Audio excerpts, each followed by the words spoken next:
Bonjour à tous, alors je fais une petite vidéo pour présenter ma collection.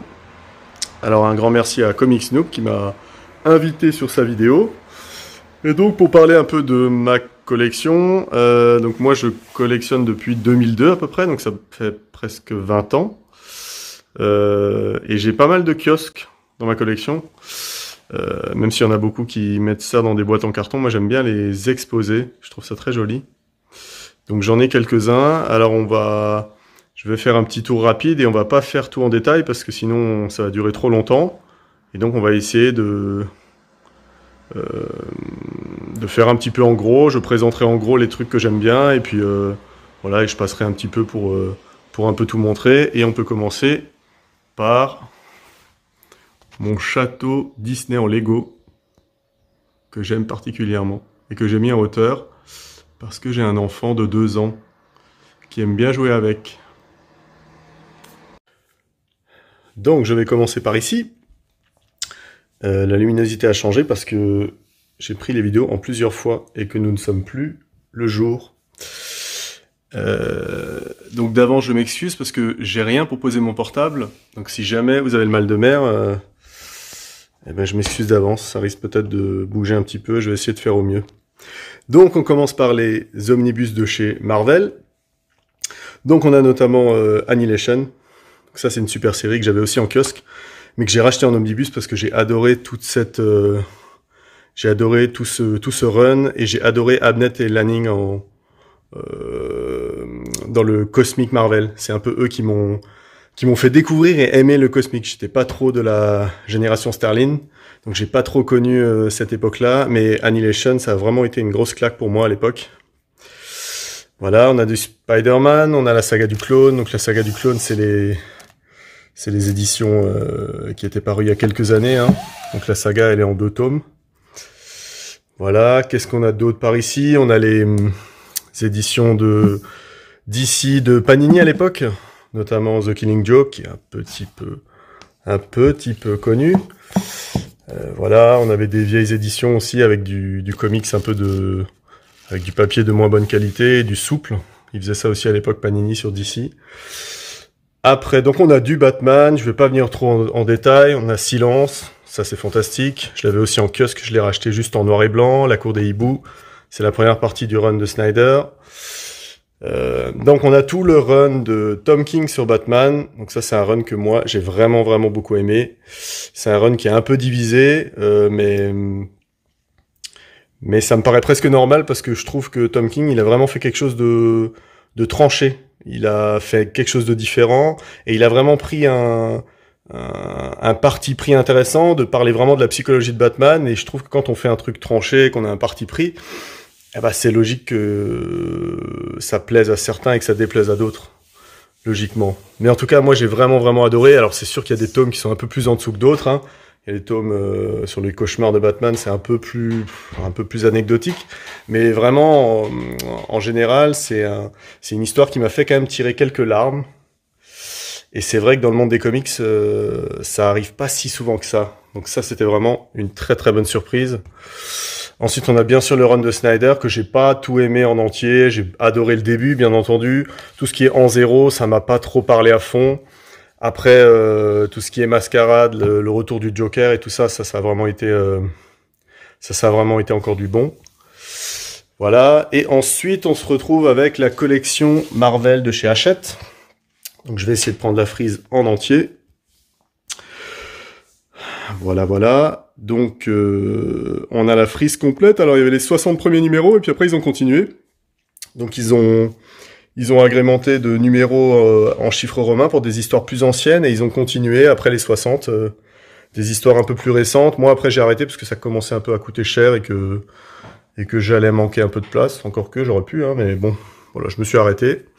Et c'est assez agréable de lire parfois les histoires dans cette collection. Il y a beaucoup de choses que j'ai en kiosque et que j'ai aussi ici, mais les lire dans ce format parfois c'est bien parce que ça permet d'avoir les histoires en une fois et puis, la chose assez rigolote, c'est d'essayer de retrouver le comics que vous cherchez en vous fiant uniquement à la vignette. Et ça, c'est un truc. C'est un truc qui peut être rigolo. Donc, par exemple, là, voilà, on a, je pense que ça doit être Extremis, Iron Man. Voilà, bah c'est ça, ouais. Voilà, bon, bref, donc c'est un petit jeu quand on veut retrouver une histoire, et c'est toujours sympa. Sinon, avant de parler des kiosques, on a une étagère ici. Donc sur cette étagère, on a du Umbrella Academy. Qu'est-ce que je peux dire? On a Fear Agent. Fear Agent, ça c'est du Rick Remender. C'est un peu ça qui m'a fait découvrir Remender. C'est une super série sur un... Alors comment expliquer ça? C'est un sorte d'agent secret mais un peu loser, un peu à la space opéra parce qu'il se déplace dans l'espace. Il y a pas mal de races différentes, etc. Mais c'est vraiment super marrant. Alors ça c'est le hors-série et il y a 2 intégrales qui étaient parues que j'ai prêtées qu'on m'a pas encore rendues. Mais ça c'est du très bon. C'est ce qui m'a fait vraiment aimer Remender. Ensuite, on a Saga que je vais pas présenter, tout le monde connaît, du Spawn, on a du Top 10, ça c'est rigolo. Top 10 c'est de Alan Moore, alors Top 10 c'est dans un monde où tout le monde a des super pouvoirs et dans ce monde-là, on a une police. Alors c'est pas à la The Boys, hein, mais c'est plutôt une police qui est là pour un petit peu faire ce que fait la police, c'est-à-dire résoudre des crimes, résoudre des affaires, sauf qu'ils font ça dans un monde où l'intégralité de la population a des super pouvoirs. Donc je vous laisse imaginer le bordel que ça peut faire. Et c'est du Alan Moore pour ne rien gâcher. Et c'est vraiment pas mal. C'était aussi une des premières parutions que Urban avait fait en France. Voilà, The Boys, je les avais lus et on me les avait prêtés à l'époque. Et là j'ai décidé de les racheter, donc j'ai que le tome 1 pour l'instant, mais j'avais déjà tout lu. Voilà. Et en dessous, on a du Walking Dead. J'ai pas encore toute la série, je me suis arrêté au 30. Super série que tout le monde connaît, que je pense qui a un peu été tirée en longueur vers la fin. Puis la preuve, moi, j'ai pas encore eu vraiment envie de me faire la fin, mais je vais la faire. Et du coup, on a aussi, ça c'est rigolo, j'avais racheté ça. C'est la première édition de Walking Dead c'est le tome 1 qui était paru de chez Semic. Donc Semic Noir à l'époque. La toute première édition en France, je trouvais ça rigolo, je l'avais trouvé sur internet d'occasion. Et là, on a 2-3 trucs qu'il faut que je lise. Enfin, pas les Super Picsou géants, ça c'est mon enfance, ça. On a Jeu de guerre, ça c'était une saga de Batman à l'époque que j'avais en kiosque que j'aimerais bien relire. Batman Eternal que j'ai pas lu encore. Et on a Paradise X et Universe X. Donc comme il y a l'Omnibus Earth X qui est sorti, moi je me suis pris ça, j'ai trouvé ça sur eBay à pas cher, donc je les ai tous pris, on verra. Il y a Sentry aussi par là-bas, donc voilà, c'est des choses qu'il faut que je lise encore. Et là en dessous, on a un Scott Pilgrim qui s'est un peu perdu, qu'il faudrait que je range ailleurs, hein, parce qu'il le mérite quand même, c'est pas mal. Ça m'a pas transcendé autant que les critiques positives qu'on peut entendre sur la série. Mais c'est pas mal. Voilà. Bon, ça m'a pas non plus collé au siège. Et donc ça, c'était la collection Eagle Moss de DC. J'en avais certains. Et voilà, j'avais commencé, j'ai vite arrêté. Parce que c'est des récits que j'avais déjà. Donc voilà. Ok, donc là, on a la première étagère. Donc avec là-haut des figurines de la Justice League. Voilà, qui garde l'étagère tranquillement. Et sur donc la première étagère, on a les Absolutes. Donc on avait toujours encore, à l'époque où Panini possédait DC, on avait l'Absolute Batman, A Long Halloween et Kingdom Come. Donc A Long Halloween, j'en ai beaucoup entendu parler les derniers temps, donc je pense que ça commence vraiment à être connu ce récit, mais il est fantastique. Il peut être lu même si on connaît rien de Batman. C'est Tim Sale au dessin, donc c'est vraiment un peu dark comme dessin, mais c'est super accessible et super beau. Ah voilà, si vous voulez faire découvrir Batman, c'est un super récit, ça. Donc après, on a les héros Marvel. Les héros Marvel, c'est pareil, c'est Tim Sale qui avait... Alors attendez, hop, qui avait dessiné 4 histoires sur des héros Marvel. Le Spider-Man bleu, le Hulk gris, le Daredevil jaune et le Captain America blanc. Donc c'est pas mal aussi. Voilà. On a mon exemplaire de Watchmen qui est pas un exemplaire hyper luxueux, mais c'est un exemplaire auquel je tiens. Je l'avais acheté à l'époque du film Watchmen pour découvrir la BD. C'est d'ailleurs ce qui est écrit là en gros. Et donc je l'ai pas mal poncé, lu et relu. Donc il a un petit peu... mais du coup je suis assez attaché à lui. Et j'ai pas forcément envie de racheter une édition super belle. Celle-là elle me va très bien. j'avais quand même acheté, d'ailleurs c'est un peu bête ce que je dis, parce que j'ai quand même acheté la version commentée en noir et blanc que Urban a ressorti il y a pas trop longtemps. Bref, bon voilà. Voilà, X-Men Grand Design, et là après on a pas mal des artbooks, des choses comme ça, on a le Marvel Gallery, ça c'est fantastique, ça c'est je l'ai acheté il y a pas trop longtemps sur eBay d'occasion, et donc là-dedans on a des couvertures Marvel, et on a notamment Mobius qui dessine du Marvel, et ça, eh ben je trouve que déjà rien que pour ça, ça vaut son pesant de cacahuètes. Voilà, en dessous on a la Batmobile de Tim Burton, enfin de Batman, dans le film de Tim Burton, fait par Lego. Ah, fantastique objet, voilà. On va pas en parler plus que ça. En dessous, on a le Tumbler, donc la Batmobile des films de Nolan, qui était paru bien avant celle du haut. C'était à l'époque où Lego commençait à faire des beaux objets en Lego. Maintenant, ils en font énormément. C'était un peu les prémices. Voilà, et on a un fantastique Bataran qui a été fabriqué par Bat Factory, que j'ai découvert sur Instagram. Donc ça, c'est un super objet. Si vous avez l'occasion, allez voir. Il a un site internet, et allez voir sur Instagram, il a plein de photos de ses réalisations. Et franchement, il fait des trucs fantastiques. Il fait des dizaines de Batarans différents à des prix super abordables, et c'est du vrai, quoi. C'est-à-dire que ça pique, c'est-à-dire que ça se plante, c'est-à-dire qu'on peut théoriquement le lancer. J'ai pas encore essayé parce que je tiens trop à mes amis et à les gens autour de moi pour les mettre en danger comme ça, mais bah quand même, quoi. On a un Bataran dans sa collection, et ça envoie quand même du lourd. Voilà, en dessous, on a du iComics. Sur iComics, Lock and Key, ça je vais pas présenter. Tout le monde connaît plus ou moins. Si vous connaissez pas, allez-y, c'est vraiment bien. Les Tortues Ninja, c'est vraiment pas mal. J'ai pas encore toutes, hein, je me suis arrêté au 5, mais je pense que je vais vraiment continuer la collection. J'ai le tome 0 aussi, mais le tome 0, il est en bas dans ma pile à lire. Voilà. Rick and Morty, Donjons et Dragons, ça c'est très très drôle. Si vous avez l'occasion, c'est Rick and Morty, c'est déjà très rigolo. Mais ça, c'est la même chose, mais avec un matinée de fantasy. Et c'est vraiment vraiment marrant. Ça, si je le conseille largement. Et ce que je conseille vraiment, c'est I Kill Giants. Donc ça, c'est une série sur une petite fille qui combat des géants qu'elle est la seule à voir, avec un marteau qui est presque plus grand qu'elle. Et c'est vraiment un comics qui m'a, alors je le redis, mais ça arrive pas très souvent, mais qui m'a vraiment tiré les larmes à la fin.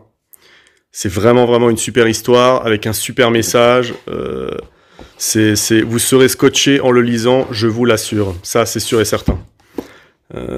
Essayez I Kill Giants, vous serez vraiment pas déçus du tout.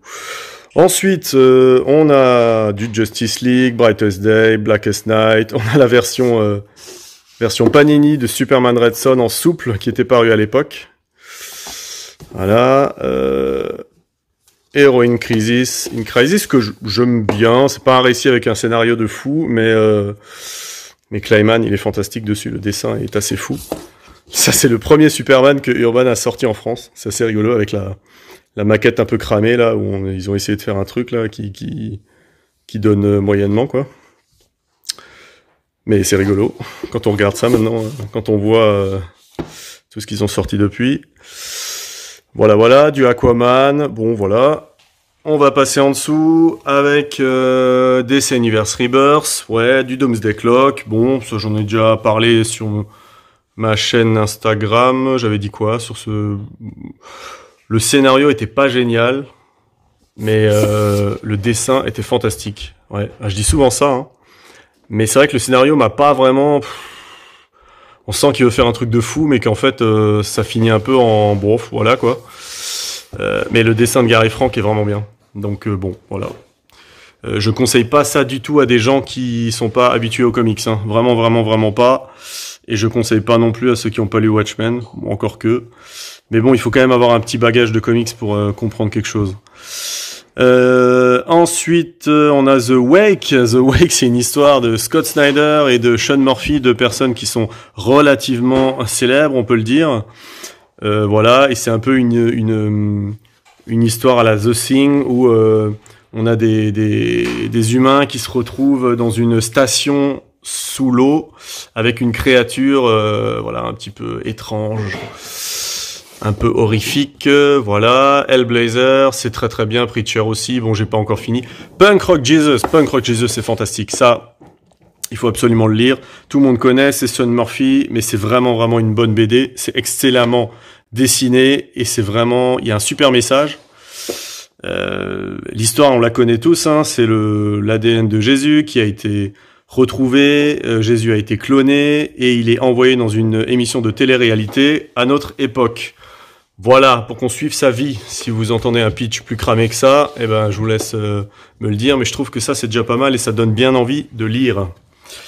The Private Eye et Barrière, donc ça, c'est 2 BD au format italien de Brian K. Vaughan, qui est aussi assez connu, notamment pour Saga et Paper Girl, etc. The Private Eye, ça parle un petit peu d'une société où les gens sont H24 masqués, et ça parle beaucoup des réseaux sociaux, de l'image qu'on se donne sur les réseaux sociaux. Est-ce que c'est notre vraie image? Quelle image on veut bien montrer au monde? Enfin, il y a beaucoup donc ça parle un petit peu de ça. Et Barrière, ça parle d'immigration. Bon, en même temps, vu la couverture, on se doute que voilà. Et c'est vraiment une réflexion aussi intéressante sur l'échange des cultures, sur la découverte d'une nouvelle culture et sur comment on peut se sentir vite dépassé quand on se retrouve au milieu d'une autre culture. Je sais pas si c'est très clair ce que je raconte, mais en tout cas, Barrière, ça parle d'immigration, ça parle de découverte et de confrontation à des gens différents et à des choses différentes, avec un petit peu de science-fiction dedans.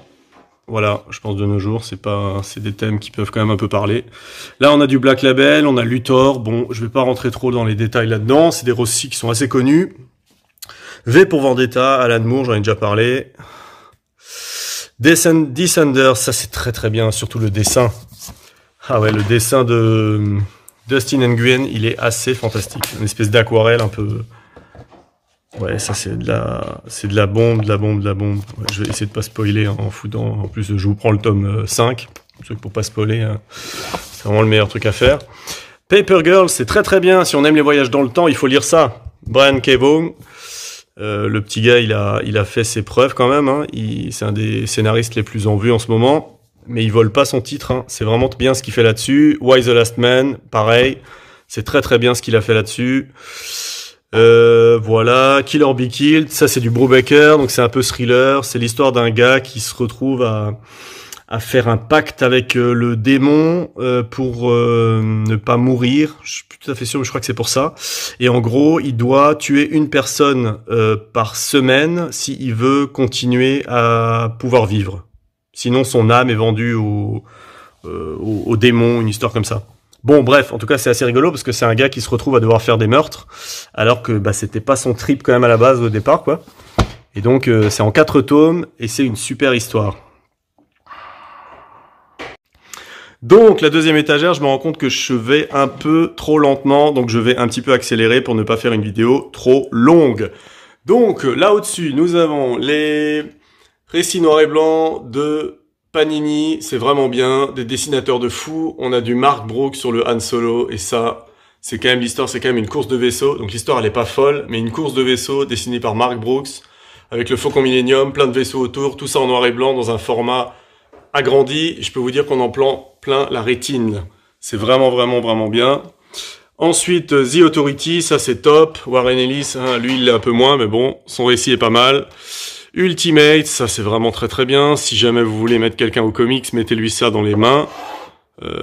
C'est le récit par lequel il faut démarrer les comics, quoi. Enfin, il y a tout dedans, c'est simple, il y a rien à dire. Civil War, c'est selon moi le meilleur crossover que Marvel a fait depuis les 10 dernières années, avec House of M aussi qui était pas mal, mais qui était un peu dans la même période. Depuis, ils ont essayé de refaire le même truc, mais ça a jamais vraiment pris à ce point-là, quoi. Civil War, c'est vraiment top. On a du Thanos, on a du Uncanny X-Force que j'ai acheté parce que c'était du Remender, comme Fear Agent. On a du Wolverine and the X-Men, c'est pas mal du tout, ça aussi, avec du Chris Bacalo au dessin. Tac. Voilà. Donc ça ne se boude pas non plus. Secret Empire, bof, voilà, c'était pas la folie selon moi. Le Thor de Aaron, moi j'ai beaucoup aimé. Le Massacreur de Dieu, j'ai beaucoup aimé. Voilà. New Avengers de Hickman, donc ça je les avais rachetés. Je les avais lus en kiosque. Je les avais rachetés en tome intégral, enfin en deluxe. Je pense que Hickman c'est vraiment quelque chose qu'il faut lire d'un coup.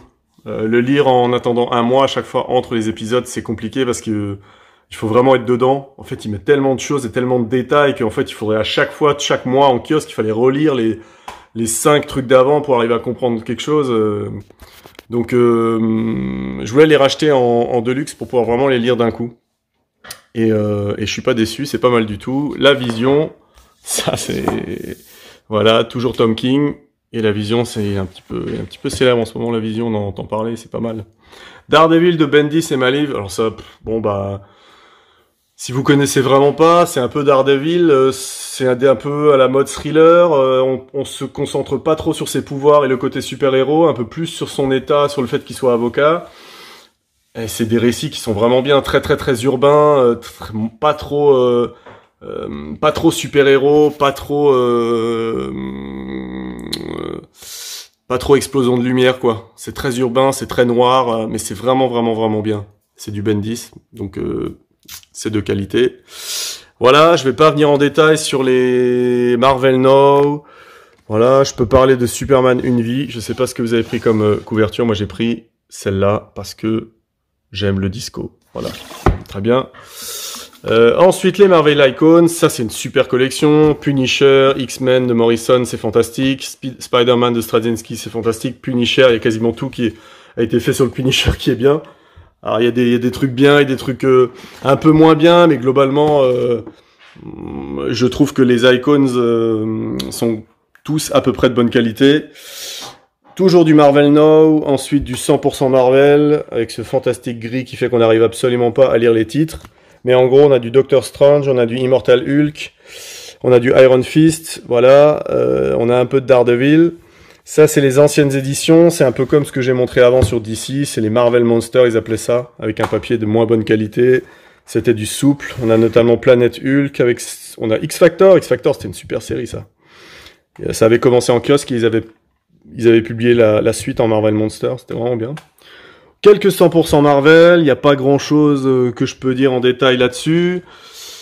Ensuite, on a du Letter 45, ça c'est vraiment rigolo. Letter 45 de Glénat.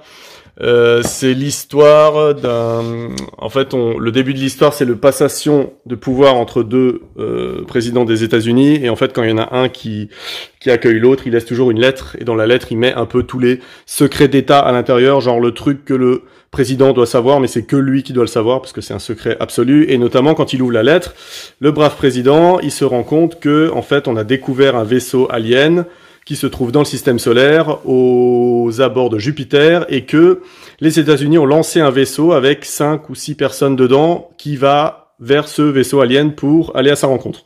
Et donc le vaisseau arrivera à sa rencontre au bout de quelques mois, parce que forcément pour aller à Jupiter, bah, ça se compte plutôt en années au niveau du voyage. Et donc quand le président arrive au pouvoir, le vaisseau sera bientôt aux abords de ce vaisseau alien. Et donc il découvre ça, et donc c'est en 6 tomes. Au bout des 6 tomes, l'histoire est terminée, et donc ça raconte un peu comment est-ce qu'il gère tout ça. Donc comment est-ce qu'il gère le fait qu'en fait on se rend compte qu'il y a des aliens, qu'on l'a toujours su, mais que et que il l'apprend dans une lettre en 2-2 quoi. Enfin bon, c'est super bien. Nightbeater, c'est un peu un thriller avec un tueur en série qui doit s'allier à un flic pour découvrir dans un petit village pourquoi est-ce que ce village crée plein de tueurs en série. Il y a plein de tueurs en série qui viennent de là-bas, ils veulent savoir pourquoi, donc ils s'associent à Nailbeater qui est un tueur en série qui a pour trip d'arracher les membres de ses victimes et de leur manger les ongles. Bon, voilà, bon appétit, mais donc ça m'a pas subjugué, moi c'est pas mal. Bon, mais le pitch m'avait beaucoup intéressé. Des intégrales, on va pas revenir trop dessus. Ensuite, j'ai un petit peu de Bliss, pas beaucoup, pour de Valiant. Notamment, j'ai Bloodshot et Bloodshot Reborn de Lee Mayer. Jeff. Les Lemaire ou Lemire, je sais plus maintenant. Bon, on s'en fout. Bref, c'est très bien. Bloodshot Reborn si vous avez l'occasion. Là en dessous c'est un peu plus le bordel. On a du Star Wars. On a du Fight Club 2. Ça c'est vraiment nul. Ça c'est la suite du film. Putain mais j'ai rien bité aux comics quoi. Sans déconner, franchement c'est... Après bon, Chuck Palahniuk, voilà, il est un peu dans son trip le gars, hein, mais ça a aucun sens quoi. Vraiment, j'ai rien compris. Voilà, donc c'est la suite du film, hein, si jamais vous avez... Enfin le film est un chef-d'œuvre, hein, on est bien d'accord. Mais alors la suite en BD, putain c'était imbitable. Voilà, ça c'est la jeunesse de Picsou, fantastique. Ça c'est j'ai juste acheté les 2 premiers tomes de l'intégrale de Don Rosa pour ça. Mutafukaz, ça m'a pas subjugué, hein, même si tout le monde dit que c'est fantastique. Moi, j'ai acheté l'intégrale, bon, voilà. Kaiju Max, pareil, tout le monde dit que c'est fantastique. Moi, ça m'a pas subjugué non plus. Bon, mais après, voilà, hein, les goûts et les couleurs, c'est comme ça. Sentient, c'était vraiment très bien. Il faut flinguer Ramirez, c'est top de chez top. Metal Gear Solid, c'était pas génial ça, mais j'aimais bien le trip d'avoir un comics qui raconte en fait l'histoire du Metal Gear Solid de la PlayStation, mais en comics, donc c'est pas mal. Voilà, Joe l'aventure intérieure, ça c'est un super, je sais pas pourquoi il est abandonné ici celui-là. Super comics de Grant Morrison, scénariste quand même un petit peu célèbre aussi, et Sean Murphy, sur l'histoire d'un jeune diabétique qui fait une crise d'hypoglycémie et qui commence un peu à délirer et qui s'imagine que ses jouets sont vivants et qu'ils habitent un monde où lui-même est transporté et où il doit atteindre le Graal, et le Graal en fait c'est le médicament qui va lui permettre de guérir, enfin de guérir, de soigner son hypoglycémie. Bref, c'est un peu... Voilà. Ensuite on a Klaus. Klaus c'est très très bien, il faut le lire à Noël. C'est la vraie histoire du Père Noël, avec un Père Noël over badass. Dan Mora au dessin, il est fantastique. Fantastique. Voilà. Et Sex Criminal, c'est très drôle aussi. J'ai pas encore la suite, mais je vais l'acheter. Klaus aussi d'ailleurs, il y a une suite. Sex Criminal, c'est des gens qui, quand ils font l'amour, ils arrivent à arrêter le temps. Et ils vont se servir de ce pouvoir incongru pour forcément faire plein de choses très légales. Donc c'est assez marrant. Il faut le lire. Voilà pour cette étagère. Dans les kiosques, un tout petit passage sur ma vitrine Lego. Donc là on a les Lego. Hop. Le Slave One UCS, vaisseau de Boba Fett. Avec par-dessus un petit X-Wing qui vole au-dessus de lui. Ça c'est le Central Perk, il est connu hein, en Lego. Et là-haut on a 2 Hot Toys. Donc c'est 2 Hot Toys qui ont rien à voir ensemble, hein, mais que j'ai mis ensemble. On a le Iron Man de Age of Ultron et le Rocket Raccoon de Endgame. Donc qui sont que j'ai combinés en fait parce que je trouvais ça rigolo de les mettre ensemble. Voilà. Par ici nous avons le Batwing qui est accroché au mur, à l'abri des petites mains indélicates. On a l'arrière du château Disney, hop là, qui est vraiment sympa. On a le château hanté de chez Lego, hop, pour pas qu'on voit la lumière. Et on a la hutte des lutins du Père Noël. Ça j'avais acheté pour Noël, pour faire mon déco à mon sapin. Et voilà, et donc ensuite, la suite, ça sera par ici, c'est les kiosques. Alors donc par ici, on a le kiosque. Je vais commencer par au-dessus. Donc Last Man c'est français, c'est très très inspiré manga, shonen, c'est un petit peu, il y a un petit peu du Street Fighter aussi dans des jeux de combat, des anciens jeux de combat. C'est des cliffhangers de ouf entre 2 tomes. C'est vraiment vraiment super bien. J'ai rarement autant attendu un tome une fois que c'était fini. Là maintenant la série elle est finie en 12 tomes. Donc déjà c'est une série aussi finie. Donc si vous voulez vous lancer dedans, vous savez que vous n'en aurez pas pour des tomes indéfinis. Et je vous invite à aller voir. Bon, c'est super célèbre, hein, donc il y a de fortes chances que vous en ayez déjà entendu parler. Tout comme 20th Century Boy de Urasawa, donc ça c'est pareil. Hein. C'est vraiment un truc de fou. C'est une histoire de taré, le gars. Une imagination débordante, pareil, des tomes, à la fin, on tombe de sa chaise à moitié en se disant mais comment je vais pouvoir attendre le tome suivant. Vraiment, vraiment, vraiment bien. Et l'histoire, elle est... il est allé très très loin. En gros, c'est l'histoire de quatre enfants qui en fait écrivent des prédictions dans un cahier. Et en fait, on retrouve ces enfants un peu plus tard dans à l'âge adulte. Et en fait, certaines de ces prédictions se sont plus ou moins réalisées. Je vais pas en dire plus. Mais l'histoire, c'est surtout centré sur ces enfants qui, en fait, se redécouvrent, enfin, se recherchent à l'âge adulte, savoir qu'est-ce qu'ils sont devenus, qu'est-ce que la vie a fait d'eux, et surtout, il faut qu'ils s'allient pour régler, en fait, un problème. Alors, c'est très, très, très simplifié, parce que l'histoire, elle est hallucinamment folle, mais je vous invite à découvrir. C'est vraiment bien. Monster, c'est pareil, c'est aussi de Urasawa. Ça, j'ai pas encore terminé. Pluto non plus, j'ai pas fini. Dragon Ball Super. Et par là-bas, on a... c'est assez classique. On a du Death Note, One Punch Man, du One Piece, du Bleach, Hunter x Hunter. Très très bonne série.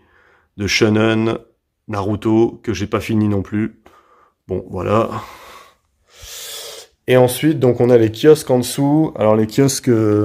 donc je les ai, donc comme j'ai dit avant, assez mis en valeur. J'aime bien l'objet. Je les stocke dans les petites pochettes, même si c'est vrai que ça me gêne un peu, parce que pour moi une bibliothèque c'est quand même un endroit où on peut normalement piocher et feuilleter. Et les pochettes empêchent quand même ça. On peut sortir les comics des pochettes, mais ça casse quand même un petit peu le truc. Je me suis longtemps demandé si je devais les mettre en pochette ou pas. Mais après, des kiosques, ça s'abîme vite. Donc pour l'instant, j'ai toujours encore opté pour les pochettes. Et donc en fait, ça fonctionne par case. Donc là, on a 1, 2, 3, les 3 cases. Là-dedans, on a à peu près tout ce qui se fait dans les X-Men. On a l'intégralité quasiment de la série X-Men chez Panini. Il en manque une vingtaine entre le numéro 1 et le numéro 169 pour la première série. Voilà, et après, on a toutes les autres séries. Parce que bien sûr, ils ont fait de la renumérotation. On a quelques comics VO qu'on peut voir devant. Notamment le X-Men 1 de Jim Lee et Claremont. Ça c'est... Et on a ça c'est rigolo. C'est X-Men hors série, donc c'est le run de Morrison. Et en fait, il avait fait un épisode avec Lane Hill Francis Yu, qu'il avait fait en format à l'italienne. Et donc on se retrouve avec un kiosque, mais qui est en format à l'italienne. Ça c'est assez rigolo. Voilà. Et vous le retrouvez vous retrouvez cet épisode dans les Marvel Icon, dans le Marvel Icon X-Men de Morrison, le numéro 1.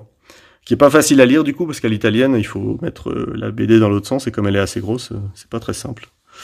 Là, on a tous les Wolverine, donc là, je les ai tous.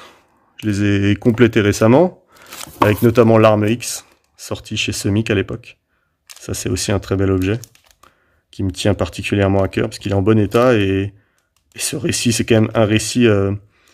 c'est un récit fondateur de Wolverine, hein, vraiment. Voilà.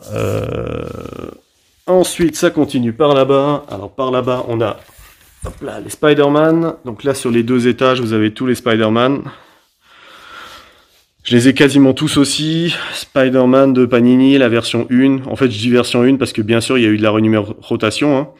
Il y a eu une version 1 et après, ils sont revenus au numéro 1. C'est ce qu'on appelle la version 2. Puis après, il y a eu la 3, 4, 5 jusqu'à 6, je crois. Sauf qu'au début, les numérotations, ils attendaient au moins d'arriver au numéro 30, 40 pour renuméroter. Maintenant, ils s'arrêtent au numéro 10, ce qui est un peu dommage, je pense. Et là, vous avez notamment le premier kiosque et premier comics que j'ai acheté en France. Et donc, c'était un hors-série qui date de 2002, si je me trompe pas, juillet 2002, ouais. Et j'avais pris un hors-série parce que j'avais peur qu'avec la série principale, je prendrais des comics en cours et que je comprendrais rien à ce qui se passe. Et j'avais pris un hors-série parce que je me suis dit ça c'est une histoire seule et du coup j'arriverai à comprendre ce qui s'y passe. C'était pas formidable, mais comme quoi quand on commence les comics, ça peut toujours un peu rebuter la continuité. Et il faut quand même, quand on propose des comics à quelqu'un pour démarrer, il faut quand même avoir ça en tête. Ensuite, donc toute cette partie-là, Là-haut, on a tous les Marvel Heroes, Marvel Elite, Marvel Legends et Marvel Icon. Donc Marvel Icon, c'est un peu la période House of M. Hein. Et tout ce qui était avant, c'est la période des années 90. Hein. Avec la renaissance des héros, le retour des héros. Donc ça, c'était des crossovers qui avaient lieu à l'époque. Notamment, hop, je vais essayer de ressortir. Voilà, on a ça c'était la renaissance des héros. Voilà. Donc il y avait des magazines Iron Man, il y avait un magazine Fantastic Four. Voilà, et on a eu du Marvel Legends. Et Marvel Legends, il me semble que le numéro 1, ouais, le numéro 1, on a Coppel sur les Fantastic Four. Alors c'est pas le dessinateur de la série, mais il fait la couverture. Et franchement, c'est pas dégueulasse. Hein. Ça fait toujours plaisir de le voir au crayon. Voilà. Ensuite, je vais pas tout vous détailler, mais il y a eu plein de séries différentes. Marvel Heroes, il y a eu Avengers Univers, il y a eu Hulk, il y a eu Thor, il y a eu Iron Man, il y a eu plein de choses. Donc elles sont toutes là, hein, sur les deux épaisseurs. Hein. Je vais pas revenir trop en détail là-dessus. On trouve là tous les événements Marvel avec House of M, Civil War. On a Fear Itself, on a World War Hulk, Secret Invasion, Siege, Age of Ultron, Avenger vs X-Men, Infinity, Original Sin. Voilà. Et après ça, je me suis arrêté à Secret Empire, j'ai arrêté d'acheter des kiosques. J'ai un peu arrêté les kiosques un an et demi avant que Panini arrête complètement. Et maintenant, j'essaie de les racheter, ce qui est un peu bête de ma part, peut-être, mais bon. À l'époque, j'avais vraiment pas beaucoup de place. Donc, j'ai arrêté les kiosques. Parce que les kiosques, ça prend de la place. Et là, j'ai la chance d'avoir un peu plus de place. Du coup, les kiosques, ça me plaît à nouveau. Avec le fameux Les Trésors de Marvel, hein. Voilà, là, on a du Semic principalement. Avec les Spider-Man, je les ai quasiment tous, les X-Men aussi. Voilà, du Daredevil, plein de choses. Bon, je vais pas trop venir en détail là-dessus. La vidéo commence déjà à être un peu trop longue. On va aller par là-bas. Là, on a tous les comics que j'ai en double et qu'il faut que je revende un jour. Donc, je vais m'atteler un jour à ça. Là, on a tous les Ultimates. Donc, Ultimate, j'ai à peu près tout ce qui s'est fait. Sauf le Ultimate Spider-Man numéro 1. À mon avis, je suis pas tout de suite prêt à l'avoir parce que ça cote pas mal, mais j'ai Ultimate X-Men en entier, Ultimate Fantastic Four, Ultimate. Voilà, je les ai là.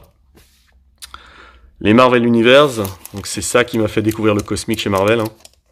Avec notamment des super épisodes de Abnett et Lanning, il y avait les Gardiens de la Galaxie là-dedans, il y avait Annihilation, le fameux que j'ai acheté aussi en omnibus. Voilà, là en dessous on a un peu de comics VO. Pas beaucoup, mais... Ah ouais, tiens, celui-là. D'ailleurs, je l'ai mis au-dessus, pas pour rien. C'est pour montrer la Fantastic Freeze. Regardez ça. Hop. Ça, c'est la magnifique Freeze qu'il y avait dans Ultimate 2. C'est pas mal du tout, franchement, quand même. C'est pas mal du tout. Je l'avais acheté pour ça à l'époque en VO. Voilà. Après, là-dedans, on a du Spawn, on a du Witchblade, on a du Darkness... On a du Topco, on a du Cross-Gen, c'est un peu le comics, c'est un peu hors de Marvel et DC, que j'ai un peu mis ici. Par ici, on a tous les kiosques, mais de DC, avec notamment, ça c'est pas mal, c'est le Batman Showcase 1 et 2. Donc en fait, quand Urban est arrivé, ils ont sorti Batman Showcase 1 et 2, et dès que le New 52 est arrivé, paf, ils ont transformé ça en Batman Saga. Donc en fait, Batman Showcase, il y a eu 2 numéros avant qu'il y ait une renumérotation. C'est la renumérotation la plus rapide du monde pour devenir Batman Saga. Et donc on avait Batman Showcase, on avait aussi Green Lantern Showcase à l'époque. Voilà. Voilà, avant ça il y avait DC Universe, donc ça c'était Panini Comics qui faisait du DC. On avait aussi des séries...